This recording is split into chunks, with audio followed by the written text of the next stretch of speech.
Live Hardline Talk at the DF Movie Production Studios. We're here with David Nino. He's going to talk about something that is very important to him. I think it's very important to many young people, many adults. There's a lot of things that happen. My son was sharing something with me, and I'll share that during the conversation. Roy Wallace is with us. Of course, there you go. Oh no! All of a sudden he's south of the border. What the hell happened? He's a Blaxican. That's right, amigo. A Blaxican. That's a good one. I'll take a 24-pack and get some tacos right now. It's funny, But I really like them. Listen, all the black guys in where I went to school, they all talk Spanish, man. Sí. They're like, hey, vato, ¿qué pasó? You're like, whoa. Exactly. Yeah. And you So speak we call them Spanish, right? Blaxicans. ¿Hablas español también? Poquito. No hablo español muy bien, pero estoy aprendiendo. Bastante. Okay. Yo Okay. no, ¿qué pasó, vato, loco? I got a screwdriver on you. Oh, I think it would be like a gun or something like that. Well, tell us about your experience, the pretty traumatic experience on what happened that night. It was an evening. Tell us. Open this up for us. Well, I just got done winning a big belt, an NABU championship belt. I had the WBC Mexican belt, and I was top 10 in the world. So the world was, it was just, the world was my oyster, man. I was on top. And I was, we were Very exciting. we were in negotiations for the heavyweight championship of the world. We were so close. And I used to juggle to extremes, and I'm very honest about this. I used to juggle to extremes. I would train really, really hard, and then I'd go out really, really hard. So in other words, I was athlete / alcoholic party guy after my fights, to the point that it was just... So it was like you would win. I was an extreme personality. I'd have to have both. So you were obsessive with your training. Right, and then when I was done... as soon as you were done, then you would go out and get drunk. I didn't have a balance. I didn't know how to balance anything. To me, it was like I needed two extremes. And that's probably what made me so good in the ring. Is because I needed to have that extreme lifestyle. So I would go and fight hard. And then that same personality in the ring did not work out of the ring. So in other words, so back to the story. I was out in Phoenix with my friends, and we were drinking, and we were highly intoxicated. And like I tell you, I admit this, And as I was walking out of the bar, I had a confrontation. And it was either 4 to 5 individuals. And what time was this? Oh, it was 2. Early in the morning. Past 2 in the morning, Oh boy! And I was like my main objective at that time was to go get some pizza and go home. Right. I was stumbling everywhere, and words started getting thrown back at each other, me and these other guys. And the next thing you know, I confronted them, and they spread out, and I deviated from my friends, which I should not have done. I should have stayed close to my friends. I didn't. But like I said, I wasn't coherent. As I was walking towards these individuals, they spread out, and then I thought, hey, they don't want anything. And I decided I just was going to turn my back and go home. When I turned around, which I should have never have done, I know that being so many street fights, you don't turn your back. I did to pick up my shirt that was on the ground, and when I picked it up, like immediately, like lightning struck me. All of a sudden, a knife, a 6-inch blade about, bam, enters my jaw and cuts through my throat all the way up into my chin. Oh my God. And then next thing you know, I just see all my blood pouring all over the cement, all over the street. And at that moment, I'm like, I'm dead. So this guy was going to kill you. He wanted to go out for your jugular. And what's so crazy is when I looked at him, he didn't have a face. I don't know what it is. None of them had faces. It was the weirdest thing. And never caught? No.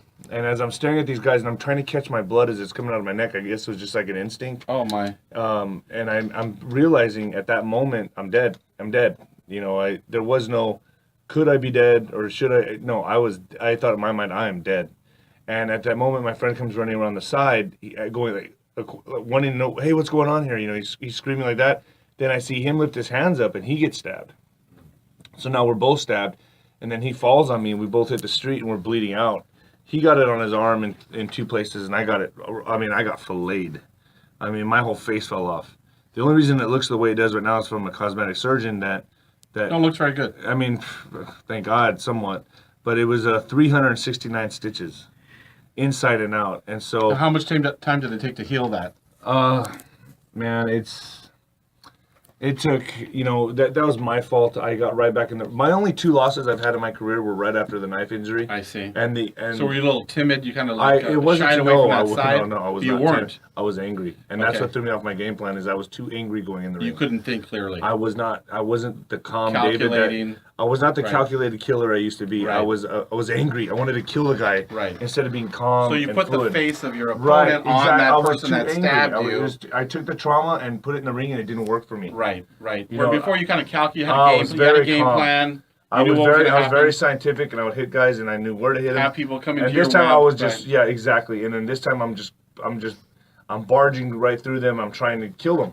And you left yourself And exposed. I left myself exposed and I got knocked out. Wow. So Wow. I know that it was all mental, but I had so much anger. I was so mad that it happened to me. I took it into the ring and I got exposed. And how much time did it take you before you thought, well, I'm going to start this anti-bullying campaign? How long was it? Well, after I lost the second fight, I said, you know what? I grabbed the microphone seconds after I got dropped. I go, give me the microphone. As soon as they took off the gloves, I grabbed it and I gave a farewell speech to my hometown. And I said, I'm bowing out. There's something wrong. This is not David Rodriguez. This is not David Nino Rodriguez that you all know. You pay good money to come see me win. I'm not going to do this to you. I need to step away. Because I was the hometown kid. I was the hero there, you know. And I represented Mexico. I represented El Paso. And I was going for the heavyweight championship of the world. And now they come to see me and I'm losing. It's like, no, I had to step away. So you felt you were disappointing everyone. Yeah, and I felt like it just wasn't right for me to continue when I didn't have my head right. I'm cheating people. I'm cheating myself. What is the name of the Bullying campaign? the bullying campaign? It's called Lucid Love, and it's put together by, shortly after all this happened, I was approached by this guy, Sal Montalongo, that came up to me in the gym, and he said, hey man, hey champ, would you mind speaking to the kids at my basketball camp? I was like, I don't want anything to do with that right now. Which is a photo that I posted on the Facebook page. Right, yeah. No, that was a boxing camp. I got to show you those different posts. Okay, cool. And I said no. I turned him down for a bunch of reasons, and I just didn't feel. I was depressed. I was severely depressed. And that is a while, very, very noble of you, and I'm sure that people are inspired by your story. I mean, just the way just it came together, God had His hand there to save you. And also, that's very noble of you to want to help young people. Well, at first, I didn't want to. I was too torn up inside. Yes. And then after they convinced me after a while to talk to kids, we came together, and the lady that I partnered up with lost her son to suicide from bullying because he got bullied so much that he killed himself. So when she said that, we all got together and we created this huge anti-bullying campaign, and it's taken off. Well, we definitely have to get into that the next time that you're back after you film the upcoming film, which we're going to be talking about. You will be a big part of John Wesley Hardin. Brothers James Retribution.